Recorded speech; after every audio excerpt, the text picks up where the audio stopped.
The ocean moved when I first saw you. I swear the ocean moved. You took my hand, I felt my heartbeat rising. I slowed you down, saying,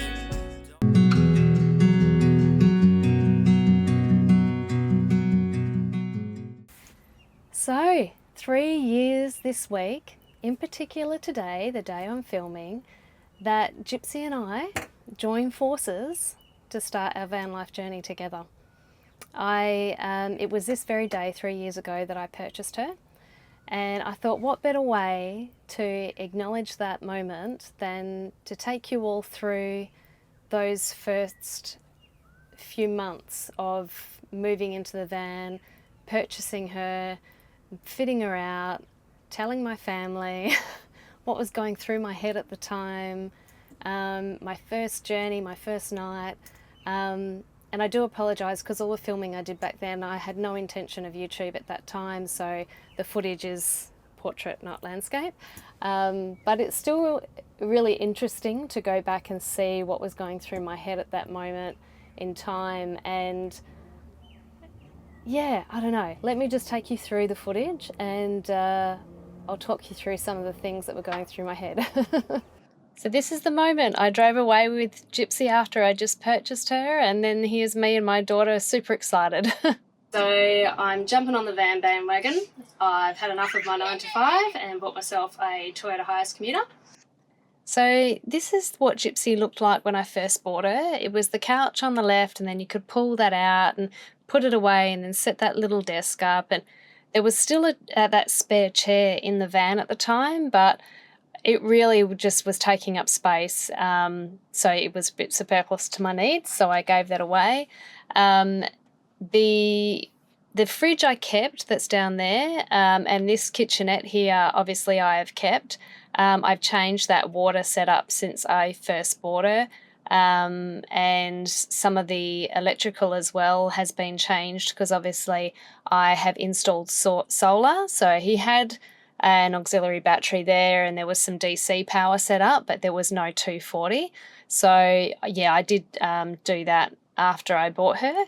And that fridge was really good. It really did last me for 3 years, almost 3 years. So, and this back part I've kept as well. So there, I've still used all that storage under there. And here is me quitting my job. So I had a job at the time where I'd go into the office a couple of days a week and the other days I'd work from home. And this was really the pivotal point for me because even though I'd bought the van and I was ready to go, quitting my job was the last piece of the puzzle. There was no going back. So I was quite stressed about it. But yeah, I did it. And then here is a clip of me sending a video to my family to tell them what I had done. Hey fam bam, just sending you a video message because I did a thing. I feel like I've just been going to work to pay for a house that I'm floating around in, all this space I don't use. I hate my job. I friggin' hate it.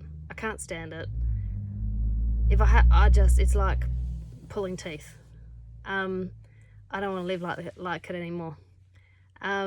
So yeah, I have decided to do something I've been wanting to do for so friggin' long, and I've just bitten the bullet and done it. And I've quit my job, and this is my new home because it's what I want to do. I can't stand this 9 to 5 bullshit anymore. Sorry I didn't tell any of you. I was afraid someone might try and talk me out of it. So they were mostly supportive. I think Mum was a little bit worried, but she's accepted it now. And so this is me and my child, and we're just so excited to have the van. And then this is where I was getting all the hard work done, and I was setting up. I had in my mind an idea of what I wanted, and so I went to my local men's shed and I got them to cut these to shape for me and painted them in this beautiful colour that I wanted. And I really wanted those walls there to sort of hang my pieces of my little mandalas on. And here's my curtains that I'd made. And this was when I was selling all my furniture. So bless my child, she was there throughout the whole process. And so I was like just delivering some of the furniture to people that I was selling it to. And this is when I got my solar done. So I was super happy with that. And then I'd finished my little walls. I was so happy. And this was me just testing out all the block-out curtains I'd done to make sure that there was no light coming through. And this little shelf was already in there. I'd just taken it out and painted it and put it back in. All right, I'm a little bit stuffed. It's getting down, countdown time now. I've only got a couple more nights until I'm living in my van. It's nice to be able to finally put some stuff in the van that makes it a bit more homely. Yeah, and I can start putting things in here now. I've still got cabinets to come that are going in this space here. I've just popped that back in over there. I've just painted that white so it looks like the van still. Yeah, I'm getting really excited. It's getting really close. I had this cabinet made for me which I thought would work in the van, but it didn't quite work, so never mind. I wound up getting rid of that. I've done it. It's the first night in my van. Still very homey. I've got some stuff sort of, you know, excuse the mess over that way. First night in, so there's still working out kinks. I've already worked out that the bed, it irritates me to pull the bed out and put it away. But that's all right. That's van life. Things will work out as I go. I'm pretty happy to be here. I feel really cozy and homey in here tonight. So I'm just parked up out the front of my daughter's place. So pretty much from the moment I moved into Gypsy, I have just been travelling Australia. I wound up going up north in WA with my daughter for my first trip. So it was good to have someone there with me as I was giving van life a go. It was a little bit challenging with the both of us being in there. I think we were both ready for our space by the end of the 2 weeks. But yeah, this is Monkey Mia, where we got to see the dolphins come up to shore. We went through a lot of little northern towns. I think that was Shell Beach or something like that. The whole beach was covered in shells. We went to Karajini and got to go through, swim in one of the gorges there, us eating ice cream while we're watching Netflix. Yeah, so it was amazing to get that real red dirt experience. And we wound up spending some time in Karratha because my best friend was staying up there. But after spending those couple of weeks up north with my daughter, it was time to head out on my own. And I'm not going to say I wasn't scared, because it is scary. It's such an unknown, and it's adventure, but it's still scary. So I kind of stuck to places that I was more familiar with down south, which is like here, Borenup Forest, because I know those areas. I had an idea in my head where I could park and I could shower, and so that made me feel a little bit more comfortable. I look at my van back then now and I think, oh God, I couldn't deal with having those tables and chairs at the back, and I need things to be put away properly. But it did take a while for me to actually get her set up in a way that I could feel comfortable with. But yeah, so it was really good to start off in places I felt comfortable in. And when I was down south on that first trip, I wound up pulling into this place and it said Dinosaur World, but it had this bird place at the back, and I met Molly, this beautiful red-tailed black cockatoo, and Molly was just gorgeous. I loved him. And that to me was just a sign from spirit that I was doing the right thing. Unfortunately, Molly has passed now, but I feel very blessed to have met him at the time. And yeah, so I was going down to, this is Albany, where I met a couple there that wound up inviting me back to their home for lunch. So I am going to do some story time videos about people I've met on the road. But the bed situation just really got to me after a while. I couldn't stand pulling it out and putting it away each day. So luckily for me, my sister and her family like to holiday a fair bit. So I did a house sit at hers and I was able to use their tools. And I just wound up taking the cabinetry that I'd had made for the side there, and I thought I'll put that underneath as the bed base. I'll put a bit of wood over the top of it, and I'll use some gas struts so that I can lift that bit of wood up with the bed on it, and I'll have everything underneath the bed. And so it actually took a lot of work to do that. So I was really excited once I'd done it and it worked, because the gas struts, you've got to get them in the right spot and everything.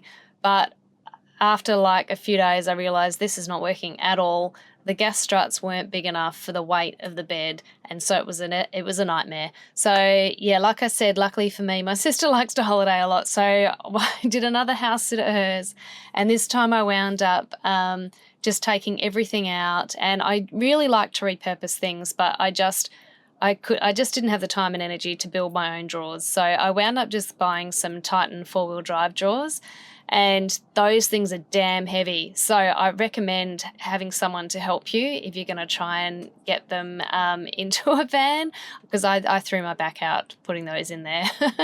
But there's just a bit of wood underneath that laminate in my floor, so I was able just to screw them down through that laminate to the wood underneath, and they've stayed in place. So they are one of the best things I ever did, and I've got them opening inside because I like to be able to lock my van at night, have with myself in there, and be able to access everything I need to access. So yeah, that was the theory behind doing that. And you can see I've changed my desk setup since then as well. Like I put a proper desk table in and a better chair. And yeah, I met this little guy who I called Henry. So there was a spot in Scarborough I used to hang out quite a bit one summer, and he would always come to visit me, and he would just fly into my van, and he would sit on my head and sit on my feet, and yeah, I don't know, I just attract birds.